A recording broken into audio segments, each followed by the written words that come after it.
बाहरी बनाम भीतरी। तो जिस क्या राघोपुर के उनका ननिहाल और दधियाल है क्या?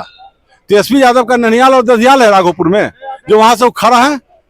और चिराग पासवान बाहरी अब कैसे हैं? 77 से रामविलास पासवान जी इस मिट्टी को सींचे हैं, इस मिट्टी को और धरती को अपना माँ के समान माने हैं। देखिए अभी क्या कर रहे हैं लोग कि संविधान खतरा में है, आरक्षण खत्म कर देगा। लेकिन 10 साल से नरेंद्र मोदी भारत सरकार में, केंद्र सरकार में, कहाँ कहीं संविधान के साथ खिलवाड़ हुआ है।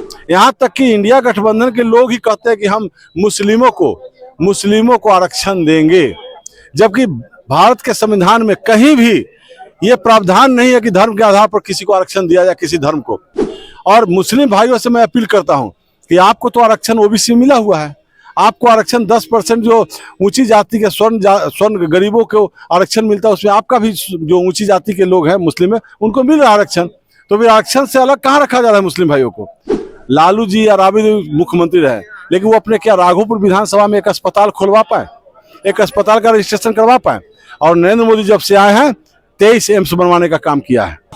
आज मुख्यमंत्री नीतीश कुमार की रैली थी यहाँ पर, और मंच पर उन्होंने कई बार एक चीज बार बार दोहराई कि हम एनडीए के साथ ही रहेंगे, अब अलग नहीं जाएगा। आखिरकार ऐसी क्या मजबूरियां हैं कि मुख्यमंत्री जी को लगातार जनता के बीच में ये संवाद स्थापित करना पड़ता है कि हमसे गलती हो गई, हम यहीं पे रहेंगे, दोबारा एनडीए से बाहर नहीं जाएंगे? देखिए, राजनीति में ये घटनाक्रम चलते रहता है। नीतीश कुमार जी राजनीतिक घटनाक्रम के तहत एनडीए छोड़ के गए थे, लेकिन वो ऐसे दल में गए, ऐसे गठबंधन में गए जो झूठ की खेती करता है। नीतीश कुमार जी को कहीं ना कहीं वो प्रधानमंत्री का उम्मीदवार घोषणा करने की बात कह करके उनको ले गया था, लेकिन वो ऐसा हुआ नहीं।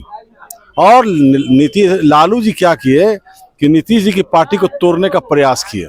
आप देखे होंगे कि तेजस्वी बोला कि खेला होगा। इसका मतलब क्या था? वो भीतर ही भीतर कुछ विधायकों को तोड़ने का प्रयास किया। नीतीश कुमार जी समय पर सचेत हो गए, सजग हुए। उन्हें लगा कि नहीं, हम फिर धोखा खा गए, हमें इधर नहीं आना चाहिए था। ये केवल भ्रष्टाचार में डूबे हुए लोग हैं और उनका बेस केवल माई समीकरण है। माई समीकरण के आधार पर चाहते हैं कि हम बिहार में सत्ता में काबिज हो जाए, बिहार में 10-5 सीट जीत जाए। ऐसा होगा नहीं। 70% 75% मतदाता एनडीए गठबंधन के साथ है, नरेंद्र मोदी के साथ है, नीतीश जी के साथ है, चिराग पासवान के साथ है। और इसमें कोई दो मत नहीं है कि 40 पे 40 सीट हम लाएंगे। लेकिन झूठ की खेती कर रहा है इंडिया गठबंधन, केवल झूठ का प्रोपेगेंडा फैला रहा है। कास्ट उसके पास खोने के लिए कुछ नहीं, पाने के लिए। कास्ट समीकरण पर कहीं कुशवाहा को, कहीं पासवान को, कहीं रविदास को, कहीं स्वर्ण जाति के नेताओं को आगे करके वो चाहता है कि हम जनता को दिग्भ्रमित करके हम बिहार में सत्ता स्थापित करें या बिहार में 2-4 सीट जीतने का प्रयास करें। लेकिन ऐसा होगा नहीं। बिहार की जनता जानती है कि जब आरजेडी की सरकार आई है तब तक बिहार में आतंक फैला है, लोगों का विश्वास घटा है सत्ता के प्रति। लेकिन जब से नीतीश कुमार आए हैं फिर पुनः बिहार में बहार है। नीतीश कुमार विकास किए हैं, विकास पुरुष हैं। नरेंद्र मोदी जी का साथ मिल गया, नरेंद्र मोदी जी का सैकड़ों योजना धरातल पर आ गया है। तो ऐसा है कि देखिए अभी क्या कर रहे हैं लोग कि संविधान खतरा में है, आरक्षण खत्म कर देगा। लेकिन 10 साल से नरेंद्र मोदी भारत सरकार में, केंद्र सरकार में, कहाँ कहीं संविधान के साथ खिलवाड़ हुआ है। यहाँ तक कि इंडिया गठबंधन के लोग ही कहते हैं कि हम मुस्लिमों को आरक्षण देंगे, जबकि भारत के संविधान में कहीं भी ये प्रावधान नहीं है कि धर्म के आधार पर किसी को आरक्षण दिया जाए, किसी धर्म को। और मुस्लिम भाइयों से मैं अपील करता हूं कि आपको तो आरक्षण ओबीसी मिला हुआ है, आपको आरक्षण 10% जो ऊंची जाति के स्वर्ण गरीबों को आरक्षण मिलता है, उसमें आपका भी जो ऊंची जाति के लोग हैं मुस्लिम है, उनको मिल रहा है आरक्षण। तो फिर आरक्षण से अलग कहाँ रखा जा रहा है मुस्लिम भाइयों को? तो सबका साथ, सबका विकास, सबका विश्वास, सबका प्रयास, इसी मूल मंत्र के साथ भारतीय जनता पार्टी आगे बढ़ रही है और 300 के पार तक गई। और 300 के पार गई तो इनका मैनिफेस्टो में था राम मंदिर का निर्माण, 370 धारा को खत्म करना, 3 तलाक को खत्म करना। सपना को पूरा किए। अब 400 के पार हम जाएंगे तो मुहर लगेगा कि राम मंदिर का निर्माण जो भारत के हर सनातनियों का सपना था, उस पर मुहर लगा। माननीय प्रधानमंत्री जी ने वो काम पूरा किया जो 500 वर्षों से रामलला एक टेंट में विराजमान थे। जहां आप लोग भारतीय जनता पार्टी राम की बात करती है, वहीं तेजस्वी यादव ने इस बात पे कहा था कि राम मंदिर की क्या जरूरत है, अस्पताल स्कूल कॉलेज खोलते तो गरीबों का इलाज होता, फ्री में होता, इस चीज पे बात करने की जरूरत है। अच्छा, जब बोलते हैं क्यों गए थे तिरुपति माता पिता के साथ, बच्ची के साथ, पत्नी के साथ, अब मुंडन करवा के तिरुपति का दर्शन किए थे, क्यों गए थे? अगर राम मंदिर की जगह पर अस्पताल की बात करते हैं तो स्वयं 17 महीना स्वास्थ्य मंत्री रहे, उनका भाई 20 महीना स्वास्थ्य मंत्री रहा था।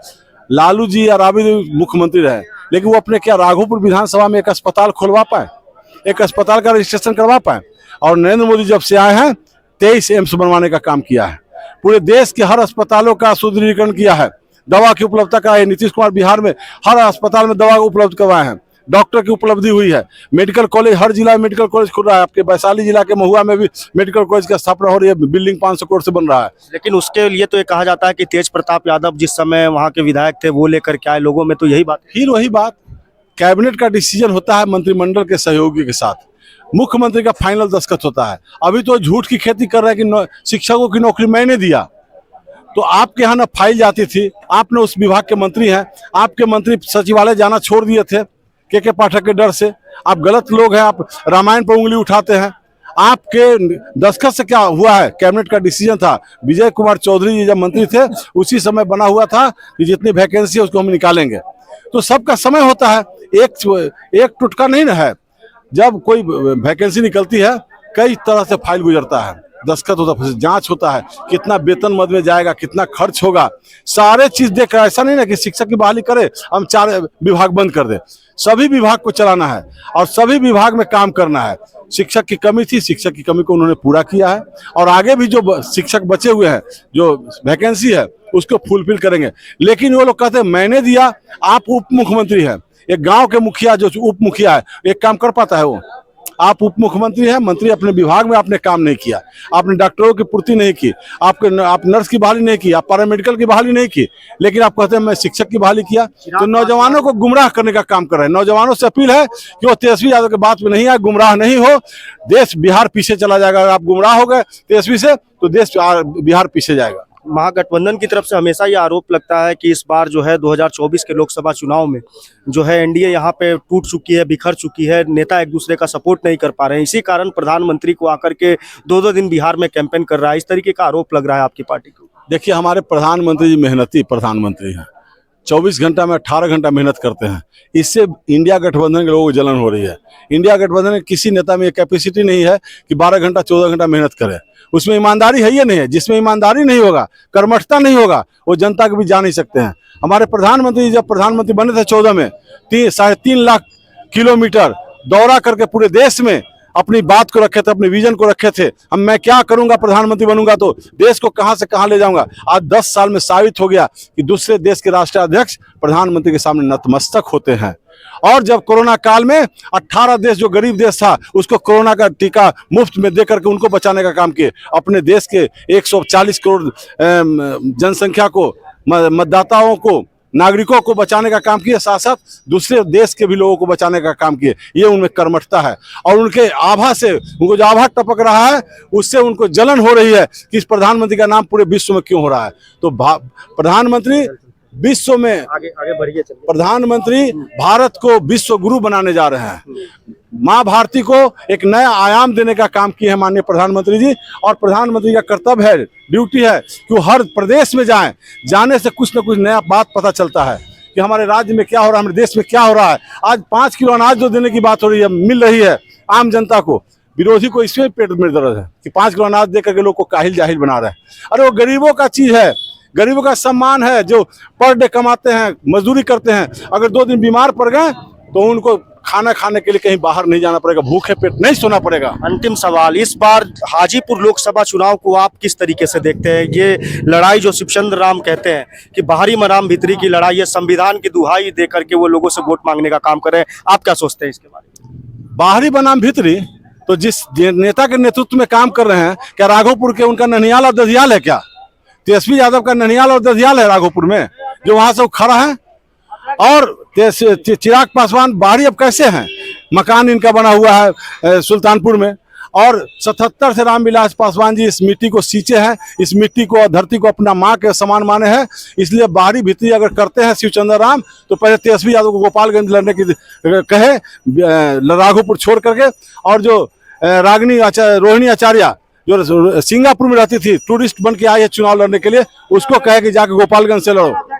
तो पहले अपने नेता को बाहरी कहो, तब दूसरे को बाहरी कहोगे। और यहाँ कोई लड़ाई नहीं है। चिराग पासवान जी अपार बहुमत से जीतेंगे। रामविलास पासवान जी को रिकॉर्ड को तोड़ने का काम करेंगे। यहाँ कोई लड़ाई नहीं है। मैं सभी एनडीए कार्यकर्ताओं से अपील करता हूँ कि आप घर घर जाकर के केवल हेलीकॉप्टर छाप चुनाव चिन्ह को पहचान कराइए, 1 नंबर बटन दबा करके और उनको भारी मत से जिताइए। कोई लड़ाई यहाँ नहीं, शिवचंद लड़ाई में नहीं है। प्रधानमंत्री की रैली हाजीपुर में होने वाली है, काफी लंबे 2014 के बाद यहाँ पे आ रहे हैं। किस तरीके का आयोजन होगा, कितने लोगों की आने की आशंका है? पूरे एनडीए कार्यकर्ताओं में जोश और उल्लास है।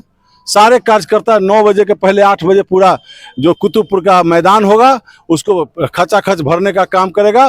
प्रधानमंत्री की बातों को सुनेगा, उनका जो दिव्य भाषण है उसको सुन के हम उसको आत्मसात करेंगे। और सेवा भावना हमें आती है। जब प्रधानमंत्री बोलते हैं तो सेवा भावना जगती है हमें, हर नागरिकों में, हर नौजवानों में सेवा भावना जागृत होती है।